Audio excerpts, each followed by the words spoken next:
അവർ കക്കൂസി പോലും അലുമിനിയം പാത്രത്തിൽ വെള്ളം വെച്ചില്ല. അതുകൊണ്ട് കോൺസ്റ്റിപ്പേഷൻ ഉണ്ടായില്ല, ക്യാൻസർ ഉണ്ടായില്ല. കാരണം അലുമിനിയം വെള്ളത്തോട് വരെ റിയാക്ട് ചെയ്ത് അലുമിനിയം ഓക്സൈഡ് ഉണ്ടാവും. കൂട്ടാനൊക്കെ വെക്കുമ്പോൾ അലുമിനിയം ക്ലോറൈഡും ക്ലോറൈറ്റും സൾഫൈഡും സൾഫേറ്റും എല്ലാം ഉണ്ടാവും. അലുമിനിയത്തിന്റെ എല്ലാ സോൾട്ടിനും ട്യൂമർ ആക്ടിവിറ്റി ഉണ്ട്. എല്ലാ അലുമിനിയം പാത്രവും എടുത്ത് ദൂരെ കളഞ്ഞിട്ടേ മരുന്ന് കഴിക്കാൻ തുടങ്ങാവും. കത്തിയും സൂക്ഷിക്കണം. ഫ്രിഡ്ജിലും ഫ്രീസറിലും വേവിച്ചു വെച്ച യാതൊരു ഭക്ഷണവും ഇവിടുന്ന് മരുന്ന് കഴിക്കുമ്പോൾ കഴിക്കരുത്. അതിലാണ് അണുക്കൾ മുഴുവൻ വളരുന്നത്. ഹ്യൂമൻ പാപ്പിലോമ വൈറസും ഹ്യൂമൻ ഇമ്മ്യൂണോ വൈറസും ഹ്യൂമൻ ചൈൽഡ് വൈറസും ഹ്യൂമൻ ബർ വൈറസും എല്ലാം തണുപ്പിലുണ്ടാകുന്നതാണ്. അമേരിക്കയും ഇംഗ്ലണ്ടിനെയും വറപ്പിച്ച എല്ലാ വൈറസുകളും ഇന്ന് ഇന്ത്യയിലുണ്ട്. AC-യിലെ ജീവിതവും തണുത്ത ഈ ആഹാര ഉപയോഗവും എല്ലാം നിങ്ങളെ വൈറസുകളുടെ പിടിയിലാണ് എത്തിച്ചിരിക്കുന്നത്.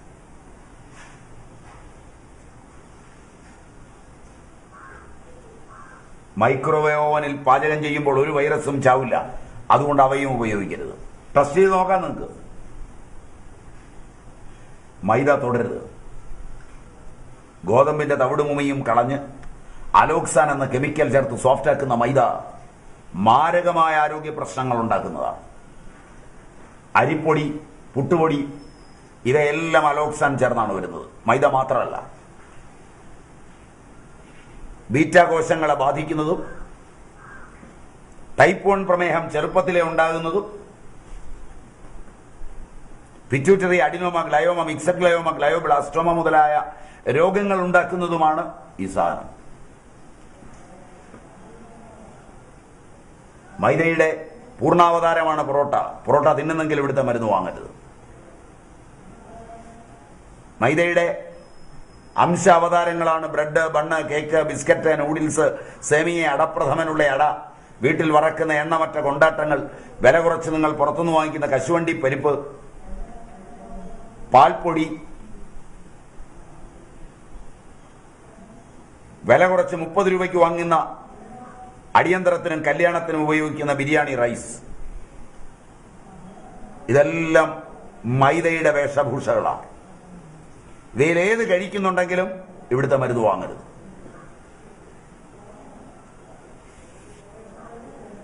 എന്താ സംശയിച്ചു നോക്കുന്നത്? കശുവണ്ടി പരിപ്പെന്ന് പറഞ്ഞുകൊണ്ടാ അച്ഛനകത്തുണ്ടാക്കുന്നതാ. ബിരിയാണി റൈസ് അച്ഛനകത്തുണ്ടാക്കുന്നതാ. വെള്ളത്തിലേക്ക് ഇട്ടാൽ നീളും. അല്ലാതെ ഒറിജിനൽ ബസുമതിക്ക് എവിടെയെങ്കിലും പരസ്യം വേണോ? സിനിമാ നടന്മാരുടെ പരസ്യം വേണോ ഒറിജിനൽ ബസുമതിക്ക്? ഇത് കഴിക്കൂ, ഇത് കഴിച്ചാലാണ് നിങ്ങൾ കുളവാകുന്നത്, നിങ്ങളുടെ പിള്ളേര് നശിക്കുന്നത്, അങ്ങനെ വേണം ഇവിടുത്തെ ജനസംഖ്യ കുറയ്ക്കാൻ.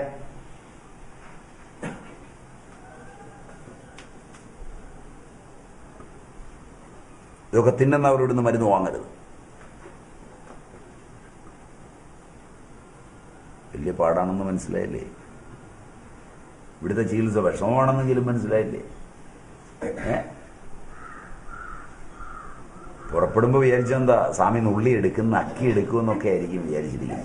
ഞാൻ രോഗം നുള്ളി എടുക്കുകയും നക്കി എടുക്കുകയും ഒപ്പി എടുക്കുകയും മുത്തി എടുക്കുകയും കെട്ടിപ്പിടിച്ചെടുക്കുകയും തലേക്കാൽ വെച്ചെടുക്കുകയും വെള്ളം കുടഞ്ഞെടുക്കുകയും ഒന്നുമില്ല. ഒരു അഭ്യാസവും എനിക്കില്ല. അതാണ് മറ്റ് സിദ്ധന്മാരിൽ നിന്ന് എനിക്കുള്ള വ്യത്യസ്തത. അതും പറഞ്ഞുതരും, തീർച്ചയായും പറഞ്ഞുതരും. നല്ല സാധനങ്ങൾ കഴിക്കാൻ ഇഷ്ടം പോലെ കിട്ടും. അത് മേടിക്കാനുള്ള യോഗം ഉണ്ടാവും. കണ്ടാൽ തിരിച്ചറിയണം. അതൊക്കെ മാർക്കറ്റിൽ ഇല്ലാതായിട്ടില്ല. ഇല്ലാതായ പിന്നെ ഞാനിവിടെ നിന്ന് പറയല്ലോ. അതിന് കാശ് കൊടുക്കുമ്പോൾ ബാർഗെയിൻ ചെയ്യാതെ മേടിക്കാനും പഠിക്കണം. അത് പറഞ്ഞുതരാം. ആദ്യം കഴിക്കരുതാത്തതാണല്ലോ ആദ്യം പറഞ്ഞുതരേണ്ടത്. നിങ്ങൾ കഴിച്ചുകൊണ്ടിരിക്കുന്നത് ഇതെല്ലാം ആണല്ലോ. സിനോട്ട് ഇതെല്ലാമല്ലേ ഇപ്പൊ കഴിച്ചുകൊണ്ടിരിക്കുന്നത്. അതുകൊണ്ട് അതാദ്യം പറഞ്ഞിട്ട് ആയിക്കോട്ടെന്ന് വെച്ചാ, മുട്ടേറ്റിയത് യാതൊരു സാധനവും കഴിക്കരുത്. ഒരു തോട്ടത്തിലെ വാഴ ഒന്നിച്ചു കൊലയ്ക്കും, ഒരു തോട്ടത്തിലെ പൈനാപ്പിൾ ഒന്നിച്ചു കൊലയ്ക്കും. അതൊന്നും മേടിച്ച് ഉപയോഗിക്കരുത്. അത് ഹോർമോണിലാണ്. 27 ദിവസം കൊണ്ടാണ് ഒരു കോഴി പൂർണ്ണ വളർച്ചയെത്തുന്നത്. 2 കൊല്ലം എടുക്കും ന്യായമായി ഒരു കോഴിക്കുഞ്ഞിനെ വളർത്തിയാൽ. ഹോർമോൺ, കോൺട്രാസെപ്റ്റീവ് ഹോർമോണുകളിൽ ട്രീറ്റ് ചെയ്താണ് ബ്രോയിലർ ചിക്കൻ വികസിപ്പിക്കുന്നത്, ബ്രോയിലർ മുയൽ വികസിപ്പിക്കുന്നത്, ബ്രോയിലർ താറാവിനെ വികസിപ്പിക്കുന്നത്. 27-ാം ദിവസം തിന്നാൻ തുടങ്ങാം. 40 ദിവസം വരെ തിന്നാം. 40-ാം ദിവസം അതിന് വാർദ്ധക്യമാവും, വേവില്ല, നാരാവും. 48 വരെ അത് ജീവിച്ചാൽ ഹൃദയം പൊട്ടിയേ ചാവും. ഹൃദയത്തിന് ഇന്ന് വരുന്ന ബ്ലോക്കിൽ നല്ലൊരു ശതമാനം ചിക്കോയിലിൽ നിന്നാണ്. അമേരിക്കയിലും ഇംഗ്ലണ്ടിലും കോഴിയെ കെട്ടിത്തൂക്കിയിട്ട് അതിൻ്റെ എല്ലാം പറിച്ചു കളഞ്ഞ് ഒരു പ്രത്യേക ആവേഗത്തിൽ കറക്കി ചിക്കോയിൽ മാറ്റിയിട്ടാണ് വിൽപ്പനയ്ക്ക് വരുന്നത്. നിങ്ങളുടെ നാട്ടിൽ അതുമല്ല.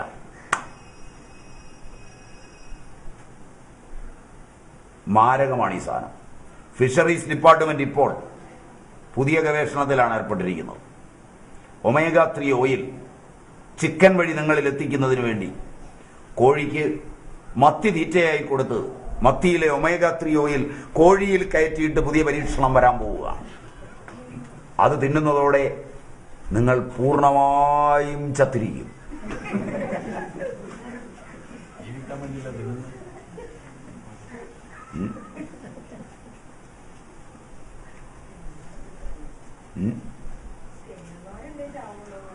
ഗവേഷണമാണ് മുഴുവൻ. നിങ്ങളുടെ ആധുനിക മരുന്നുകൾ ഉൾപ്പെടെ 5 കൊല്ലത്തിൽ കൂടുതൽ ആയുസില്ലെന്ന് ഓർക്കണം. അതാണ് ശാസ്ത്രമാണെന്ന് പറഞ്ഞ് നിങ്ങൾ ചുമക്കുന്നത്. 5000 കൊല്ലം മുമ്പ് ഒരു മഞ്ഞപ്പിത്തത്തിന് ഒരു കീഴാർനെല്ലി കൊടുത്താൽ കുറയുമെങ്കിൽ ചരകൻ അന്ന് കൊടുത്താൽ അല്ലെങ്കിൽ സുശ്രുതൻ അന്ന് കൊടുത്ത അതേ മരുന്ന് ഇന്ന് കൊടുത്താലും മാറും. അത് ശാസ്ത്രമല്ല, അന്ധവിശ്വാസം. മനസ്സിലായില്ല? ഇന്നലെ രാത്രി ഒരുത്തൻ കണ്ടുപിടിച്ച് 30 കോടി രൂപയുടെ കച്ചവടവും നടത്തിയ സാധനം 3-ാം കൊല്ലം വളരെ അപകടകരമാണെന്നും ഒരുപാട് ബ്രെയിനെ ബാധിച്ചുവെന്നും ഒരുപാട് കുട്ടികളുടെ ജീവിതം നശിപ്പിച്ചുവെന്നും പറഞ്ഞാൽ അത് ശാസ്ത്രം. എത്ര വികലമാണ് നിങ്ങളുടെ ശാസ്ത്രം! ഇതിനെ ചുമന്നു കിടക്കുന്ന നിങ്ങളും നിങ്ങളുടെ മാധ്യമങ്ങളും നിങ്ങളുടെ ഭരണാധികാരികളും എന്ന് ഗുണം പിടിക്കും?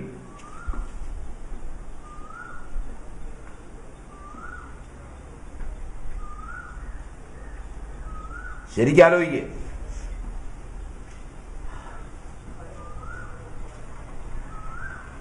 എന്നിട്ട് തീരുമാനം എടുക്കുക. വലിയ ശാസ്ത്രം ചുമന്നല്ലേ പോകുന്നത്? ശാസ്ത്രീയമായ ചികിത്സ.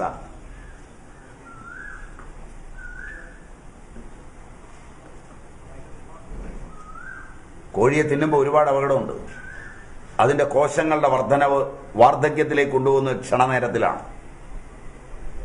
2 കൊല്ലം യൗവനമെടുക്കാൻ പ്രായമാകുന്ന കോഴി, ഒരുപാട് കൊല്ലങ്ങൾ ജീവിക്കുന്ന കോഴി കേവലം 48 ദിവസം മാത്രം ജീവിക്കുകയും 27 ദിവസം കൊണ്ട് പൂർണ്ണ വളർച്ച എത്തുകയും ചെയ്യുന്നുവെങ്കിൽ അതിനകത്ത് പൂർണ്ണ വളർച്ച എത്താൻ ചേറ്റിരിക്കുന്ന ഹോർമോൺ നിങ്ങളുടെ കുട്ടികൾ കഴിച്ചാൽ, ഗർഭിണികൾ കഴിച്ചാൽ എന്ത് സംഭവിക്കും? ആ ഹോർമോൺ എവിടെ പ്രവർത്തിക്കും? 1960കളിൽ കേരളത്തിലെ പെണ്ണുങ്ങൾ 18, 19, 20 വയസ്സിൽ ആദ്യത്തെ മെൻസസ് കാണിച്ചു. അന്ന് കോടതി 18 വയസ്സ് പ്രായപൂർത്തി പറഞ്ഞു. ശാസ്ത്രം രംഗപ്രവേശം ചെയ്തപ്പോൾ 1980-ൽ ആഹാരത്തിന്റെ രീതി മാറിയപ്പോൾ 14 വയസ്സിൽ സ്ത്രീകൾ മെൻസസായി. അതിനനുസരിച്ച് ആയുർദൈർഘ്യവും കുറഞ്ഞു എന്ന് മനസ്സിലാക്കണം. ആയുർദൈർഘ്യം ശാസ്ത്രീയമായി കൂടുകയല്ല. 20 വയസ്സിൽ മെൻസസ് ആയപ്പോൾ 120 വയസ്സുവരെ ജീവിച്ച സ്ത്രീകൾ 14 വയസ്സിലേക്ക് കുറഞ്ഞപ്പോൾ 84 വയസ്സിലേക്ക് ആയുർദൈർഘ്യം താന്നു. 1990 12, 13 വയസ്സായി. 2000 ആണ്ടിൽ 11, 12 വയസ്സായി. 2010 ഡെക്കേഡിൽ 7.5 മുതൽ 10 വയസ്സ് വരെയായി. അതിനനുസരിച്ച് വാർദ്ധക്യം നേരത്തെ എത്തി. 7 വയസ്സിൽ മകൾ മെൻസസായി. 42ാമത്തെ വയസ്സിൽ അവൾക്ക് വാർദ്ധക്യമായതാണ് ക്യാൻസർ ആകുന്നത്. ക്യാൻസർ വാർദ്ധക്യമാണ്. ആരോഗ്യപരമായി വാർദ്ധക്യം മാത്രമാണ്, രോഗമല്ല. പിനിയൽ ഗ്രന്ഥിയുടെ പരിഹാരമില്ലാത്തൊരു പരിവർത്തനമാണ് എല്ലാ ക്യാൻസറും.